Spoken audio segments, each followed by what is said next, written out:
from their own country or group. India, China, South Korea, Japan, and Canada sent the most students to the United States during the last school year. Next came Taiwan, Mexico, Turkey, Saudi Arabia, and Thailand. The office at USC also assists family members who come to the United States with international students. The family members can take English classes and go on trips to places like museums. The Office of International Services also organizes other activities. For example, a State of the World seminar takes place each semester. A group of international students and a professor discuss current social and political issues and take questions from the audience. The most recent seminar, held in March, dealt with the Israeli-Palestinian conflict. And that's the VOA Special English Education Report. Our series on studying in the United States will continue next week. Earlier reports are at voaspecialenglish.com. Click on Foreign Student Series. You can write comments and read what other people are saying.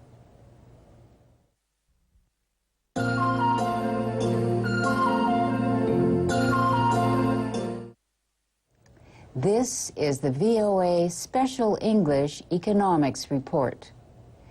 Both the World Bank and the International Monetary Fund expect the world economy to shrink this year for the first time since World War II.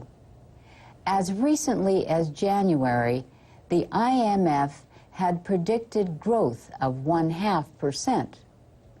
But in March, its chief, Dominic Strauss-Kahn, said the world has entered what he called a Great Recession.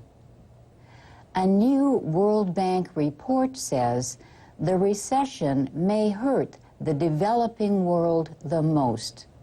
Those countries depend on trade for economic growth.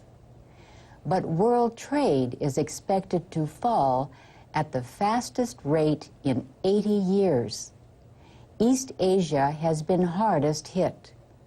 In February, exports from China fell 26% from a year ago.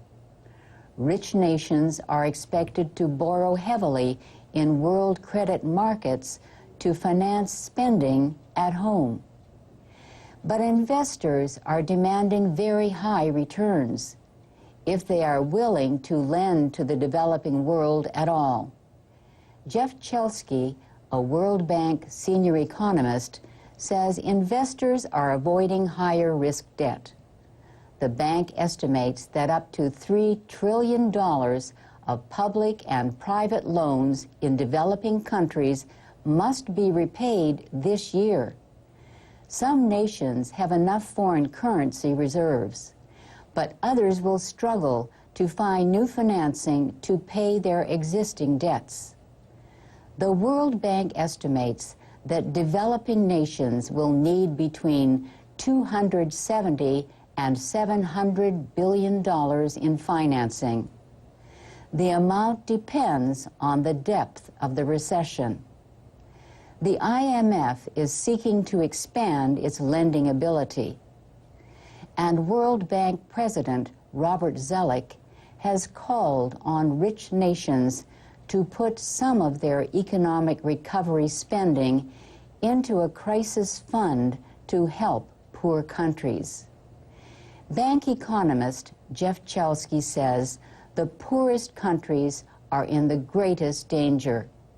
They cannot borrow in credit markets, and they depend on exports of commodities like crops or minerals.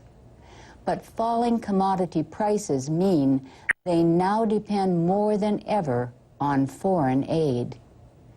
Finance ministers and central bankers from major industrial and developing countries met in March outside London to discuss the financial crisis.